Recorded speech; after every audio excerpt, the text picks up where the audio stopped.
Bismillahirrahmanirrahim. Assalamualaikum warahmatullahi wabarakatuh. Selamat pagi, salam sejahtera untuk kita semua. Salam semangat. Ibu ucapkan untuk kalian semua selamat datang, selamat bergabung di SMP Negeri 42 Jakarta. Pada kesempatan ini, di hari ketiga kegiatan MPLS untuk tahun pelajaran 2020-2021, Ibu akan menyampaikan materi tentang kurikulum yang ada di SMP Negeri 42 Jakarta. Sebelum menyampaikan materi, Ibu akan memperkenalkan diri. Ini biodata Ibu. Ini foto Ibu. Ya, nama Ibu Erni Haryati, agama Islam, tempat tanggal lahir Jakarta 10 Maret 1976.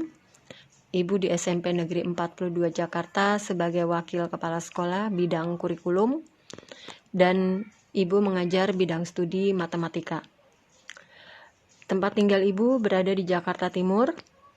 Nomor HP dan email silakan kalian baca ya, kalian lihat, jika perlu boleh kalian catat. Ya, itu perkenalan dari Ibu. Di kesempatan hari ketiga MPLS ini, Ibu akan menginformasikan, menyampaikan pengenalan kurikulum dan home learning yang ada di SMP Negeri 42 Jakarta. Nah, jika dianggap perlu penyampaian materi ini, boleh kalian catat.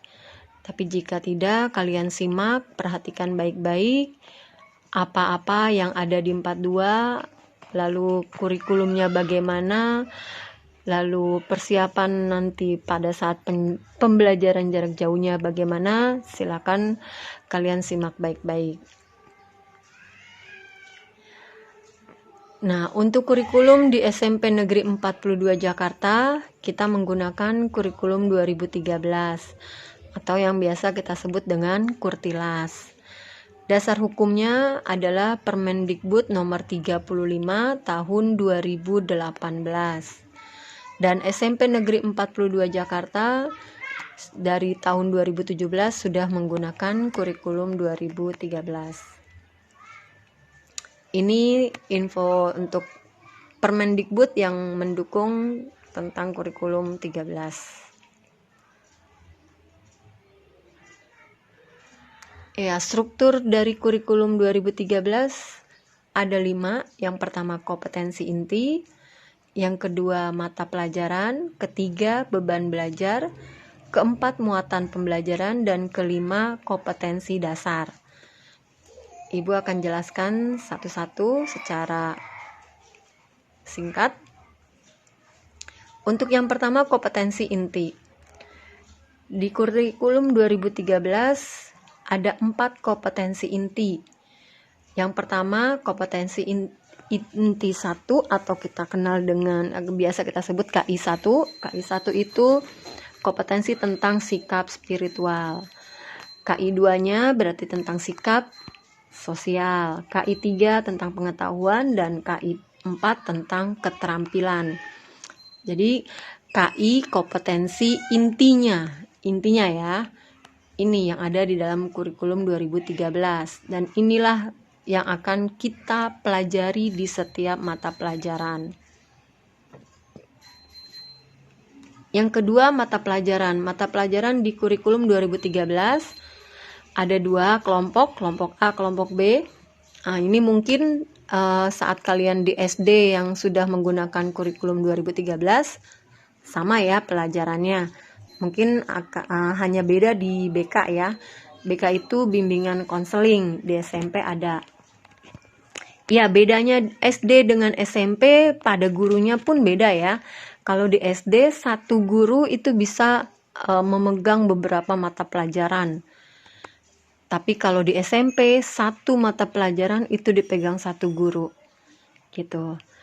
Ya, makanya untuk beradaptasi karena setiap mapel beda guru, itu harus kalian lakuin ya, karena mungkin matematika gurunya begini, bahasa Indonesia begini, tapi jangan lama-lama beradaptasinya ya, karena kalau kamu sudah masuk di SMP 42 berarti kamu sudah siap untuk mengikuti pembelajaran tingkat SMP. Oke, di kolom sebelahnya ada alokasi waktu per minggu. Itu maksudnya di dalam 1 minggu jika kita belajar di sekolah, maka kalian akan bertemu pelajaran agama 3 kali dalam 1 minggu. Lalu bahasa Indonesia 6 kali kamu akan ketemu dalam 1 minggu jika kita belajar di sekolah. Tapi untuk pembelajaran sekarang ini yang kita dari rumah, itu ada kebijakan tersendiri sehingga tidak seperti ini ya. Pastinya kalau dalam 1 minggu bahasa Indonesia 6, matematika 5, agama 3, pastinya dalam 1 hari itu akan bisa 8 atau maksimal 9 ya. 9 kali kamu pembelajaran. Nah, seperti itu ya. Lanjut, yang ketiga, beban belajar. Jika keadaan normal atau kita belajar di sekolah, waktu belajar kita itu dari Senin sampai Jumat, jadi 5 hari ya. Lalu jamnya mulai dari 6.30 sampai dengan jam 2 siang. Hari efektif belajar untuk semester ganjil itu ada 112 hari dan semester genapnya 87 hari. Ini hubungannya, kaitannya dengan kehadiran kalian yang nantinya kenaikan kelas akan dipertimbangkan. Kalau kalian alfanya banyak, pastinya ya kenaikan kelasnya akan dibicarakan. Lalu di SMP Negeri 42 Jakarta ada pembiasaan diri di tiap harinya. Jadwalnya seperti ini. Ya, Senin, Selasa sampai dengan Jumat itu kita ada pembiasaan diri. Dan pembiasaan diri ini dilaksanakan itu pada jam ke-0. Maksudnya jam ke-0, jam pertama, jam awal saat KBM belum berlangsung. Gitu. Kalau kita belajarnya di sekolah. Untuk saat ini kalau HL bagaimana? Apakah ada pembiasaan diri? Iya, pembiasaan dirinya di rumah masing-masing. Nanti pengawasannya adalah Bapak Ibu kalian. Ya. Untuk hari belajar. Nah, ini yang tadi Ibu sampaikan. Kalau dalam 1 minggu pelajaran bahasa Indonesia 6, lalu agama ada 3. Nah, dijamkan perharinya itu bisa seperti ini. Senin ada 8, Selasa 9, dan seterusnya. Jadi maksudnya angka 8, 9 ini kalian kalau belajar di sekolah itu akan bertatap muka dengan guru tersebut sebanyak 8 jam pelajaran. Bisa bahasa Indonesianya 3 jam atau 2 jam, nanti olahraganya 3 jam, dan pelajaran yang lainnya gitu. Nah, untuk kolom sebelahnya lagi itu adalah jam ke-0 untuk pembiasaan diri. Paham ya? Nah, pada satuan pendidikan, beban belajar yang harus kamu ikuti itu ada 3. Tatap muka, penugasan terstruktur, dan kegiatan mandiri. Ini harus kamu ikuti ya di setiap mata pelajaran. Berhubungannya dengan kehadiran ya. Yang berikutnya muatan pembelajaran. Muatan pembelajaran pada tingkat SMP itu terdapat pada pelajaran IPA dan IPS. Kenapa IPA dan IPS? Karena di pelajaran IPA dan IPS ini pengembangan kemampuan berpikir, kemampuan belajar dan rasa ingin tahu serta pengembangan sikap peduli itu ada di sini. Ya, sudah mewakili. Untuk pelajaran IPA dan IPS itu untuk sudah mewakili semuanya. Makanya muatan pembelajarannya ada di pelajaran IPA dan IPS. Yang berikutnya kompetensi dasar. Kompetensi dasar ini kaitannya dengan kompetensi inti yang pertama tadi. Jadi ini pengembangan dari kompetensi inti. Kompetensi inti itu punya beberapa cabang. Nah, cabangnya itulah yang dikatakan kompetensi dasar. Pada kelompok 1 berarti untuk kompetensi dasar sikap spiritual. Bisa jadi kompetensi dasarnya dari kompetensi inti sikap spiritual itu beribadahnya, rasa bersyukurnya, lalu akhlak kalian, ya. Seperti itu. Lalu kelompok kedua, kompetensi dasar sikap sosialnya. Berarti hubungan kamu dengan teman, dengan guru, bahkan dengan orang tua. Contohnya seperti apa kompetensi dasarnya? Kamu dituntut, kamu jujur enggak? Kamu bertanggung jawab tidak? Kamu mandiri tidak? Kamu peduli tidak? Nah, itulah contoh-contoh kompetensi dasar dari sikap sosial. Kelompok ketiga itu kompetensi dasar pengetahuan. Ini tergantung dari mata pelajarannya. Ya. Setiap mata pelajaran pastinya beda kemampuan dasar pengetahuannya. Yang terakhir, pengetahuan dasar keterampilan. Ini juga sama, tergantung dari mata pelajarannya. Dan antara kelompok 3 dan kelompok 4 ini selalu menjadi satu paket. Ya, satu paket. Pada pembelajaran IPA ada kompetensi dasar pengetahuan, pasti ada kompetensi dasar keterampilannya. Gitu. Jadi ini selalu satu paket. Paham ya? Nah, inilah yang harus kamu kuasai. Oke, kita lanjut ke KBM. KBM itu adalah ketuntasan belajar minimal, atau yang viral itu KKM ya, kriteria ketuntasan minimal. Artinya batas nilai minimal di tiap mata pelajaran.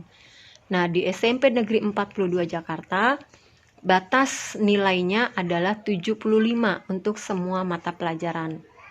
Artinya, kamu harus berupaya memperoleh nilai lebih dari 75, jangan di bawah 75. 75 pun jangan, ya, harus punya cita-cita dan harus punya tujuan lebih dari 75 nilainya. Oke, jelas ya. Jadi ini KKM atau KBM kita, batas minimal nilai. Untuk penilaian hasil belajar, jenisnya ada 2, ujian dan penilaian. Untuk ujian ini dilakukan di tingkat akhir, berarti di kelas 9. Ujian yang dilakukan sekarang ini adalah ujian sekolah. Ada praktik, ada tertulis. Ujian nasional sekarang sudah tidak ada ya. Oke. Yang kedua penilaian. Penilaian ini dilakukan di tiap jenjang. Kelas 7, kelas 8, kelas 9 ada. Tapi kalau ujian tadi hanya di tingkat akhir. Tapi penilaian di setiap tingkat dilakukan dan kamu wajib mengikuti. Karena ini hasil evaluasi yang nantinya mendapatkan nilai untuk rapot, hasil rapot. Ada penilaian harian, tengah semester, akhir semester, dan akhir tahun. Lalu tekniknya, teknik penilaiannya bagaimana? Untuk penilaian sikap, tekniknya itu ada observasi dari guru, wali kelas, dan penilaian diri. Nah, kalau dari guru, itu guru bisa melihat keaktifan kamu. Ya, tentunya dari sikap kamu, bagaimana responnya, seperti itu. Sopan santunnya bagaimana, itu untuk penilaian sikap. Kalau dari wali kelas bisa melihat dari kehadiran kamu, bisa lihat dari poin-poin kamu, atau dari laporan Bapak Ibu guru, ya. Dan untuk penilaian diri, ini maksudnya kalian dituntut kejujuran untuk menilai diri kalian sendiri dan menilai diri teman kalian. Sementara untuk penilaian pengetahuan, nah ini umum ya, biasa, itu ada tes tertulis, ada lisan, ada penugasan. Yang ketiga, penilaian keterampilan, itu bisa berupa praktek, produk, project, atau portofolio. Pokoknya untuk keterampilan dan pengetahuan, kalian ikuti aturan dari Bapak Ibu guru, ya, karena setiap Bapak Ibu guru pastinya berbeda, gitu ya. Oke, lanjut.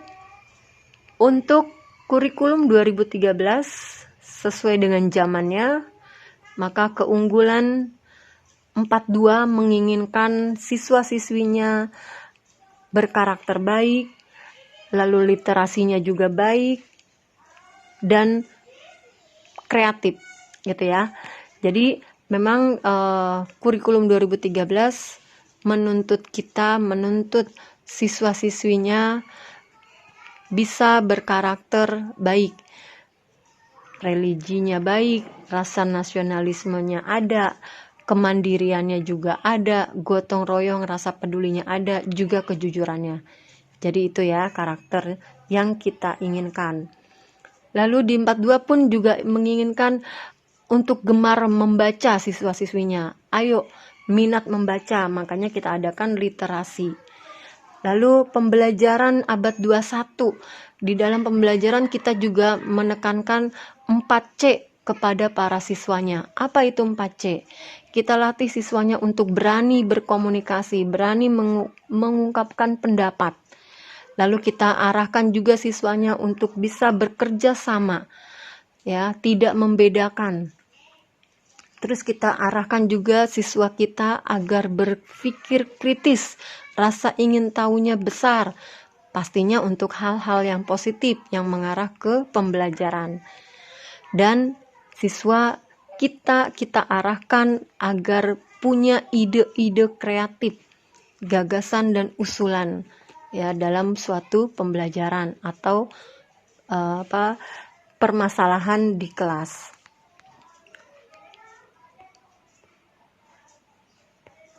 Berikutnya kita masuk ke pembelajaran jarak jauh, ya, atau HL, home learning. Dasar hukumnya adalah Permendikbud nomor 4 tahun 2020, diperkuat dengan SE Sejen nomor 15 tahun 2020 tentang pedoman penyelenggaraan belajar dari rumah dalam masa darurat penyebaran COVID-19. Tujuannya adalah ini, yang Ibu kasih warna kuning, hitam, kuning, hitam. Itu tujuannya ya, jadi ada 4. Yaitu memenuhi hak kalian sebagai pelajar, lalu melindungi warga, mencegah penyebaran, dan memastikan pemenuhan psikososial. Nah, seperti itu ya, itu tujuan home learning. Jadi walaupun kita tidak berkerumun, kita tidak berkumpul, bukan berarti kita berhenti tidak belajar, tapi tetap kita belajar. Gunakan IT, pembelajaran jarak jauh. Nah, di 42, pembelajaran jarak jauh itu menggunakan media WhatsApp. Ya, menggunakan media WhatsApp, lalu aplikasi Google Classroom, Google Form, aplikasi Quizzes, dan Zoom Meeting. Nah, ini tolong kalian perhatikan baik-baik. Seringlah buka WA grupnya ya, di hari Senin sampai dengan Jumat. Perhatikan jam-jam HL-nya ya. Jangan sampai kalian tertinggal, jangan sampai kalian tidak mengikuti. Kenapa? Karena kalian jika tertinggal atau tidak mengikuti, kalian dianggap alfa. Nah, jadwal HL dibuat dalam satu hari hanya 2 mapel ya, tidak lagi banyak, hanya 2 mapel. Lalu siswa wajib mengikuti HL dan menyelesaikan tugasnya. Ya ini ya, kalau kamu tidak ngikut, kamu dianggap alfa. Lalu siswa mengisi absen kehadiran melalui Google Form dari wali kelas. Ya, ini untuk absen hariannya. Nanti wali kelas akan merekap dalam 1 bulan. Yang terakhir, jika siswa 3 kali tidak mengikuti HL, akan ada sanksi dari sekolah. Bisa dalam bentuk pemanggilan orang tua, atau bila perlu sampai ke perjanjian. Nah, perjanjian dilakukan kalau kalian sudah diadakan pembinaan sebanyak 3 kali, tapi kamu tetap melakukan. Nah, kita akan ambil sikap tegas, kalian buat perjanjian di atas materai. Nah, Ibu berharap kamu tidak melakukan hal-hal yang tidak kita inginkan. Bukan Ibu menakuti, tapi memang kita menjaga, ya. Kita menjaga supaya kalian bisa dan tahu. Jadi bisa mengatur diri ya. Nah, ini jadwalnya. Jika nanti kalian sudah efektif, sudah selesai masa MPLS-nya ya, masa pengenalannya, kamu akan mengikuti jadwal HL ini. Yang 1 hari hanya 2 mata pelajaran. Nanti akan diinfokan melalui WA grup kelas kalian masing-masing. Singgung sedikit Ibu tentang kenaikan kelas ya, kriteria kenaikan kelas. Ini gunanya untuk kalian supaya kalian paham. Jangan sampai kalian melalaikan, akhirnya bisa menjegal kamu tidak naik kelas. Yang pertama, kriterianya adalah menyelesaikan sekolah seluruh program pembelajaran dalam semester pada tahun pelajaran. Maksudnya gini, jika kamu ingin naik ke kelas 8, dari kelas 7 kelas 8, berarti kamu harus punya nilai semester 1 dan semester 2, semester ganjil dan genap. Harus ada nilainya. Nah, nilai ada dari mana? Ya, keaktifan kamu pastinya. Itu kriteria pertama. Kriteria kedua, deskripsi nilai sikap harus minimal baik. Ya, sikap harus baik minimal, spiritual maupun sosial. Yang ketiga, deskripsi ekskul pendidikan kepramukaan, karena ini adalah ekskul wajib. Jadi ini harus minimal baik. Makanya setiap ada kegiatan ekskul kepramukaan yang sudah dijadwalkan, kamu wajib ikut, kecuali kamu sakit. Yang keempat, tidak memiliki nilai lebih dari 2 di bawah KKM. Ya, ini maksudnya jangan sampai kalian mendapatkan 3 mata pelajaran nilainya di bawah 75. KKM kita 75 ya. Jangan sampai. Kalau kamu terdapat 3 mata pelajaran nilainya di bawah 75, ya berarti kriteria keempat ini kamu tidak memenuhi. Nah, bisa jadi kamu tidak naik kelas. Seperti itu ya. Makanya ayo berupaya. Ayo jangan santai. Ya. Yang kelima, kehadiran peserta didik untuk alfa dan izin pada semester 1 dan semester 2 maksimal 10%. Ya, jadi tidak boleh lebih dari 10%.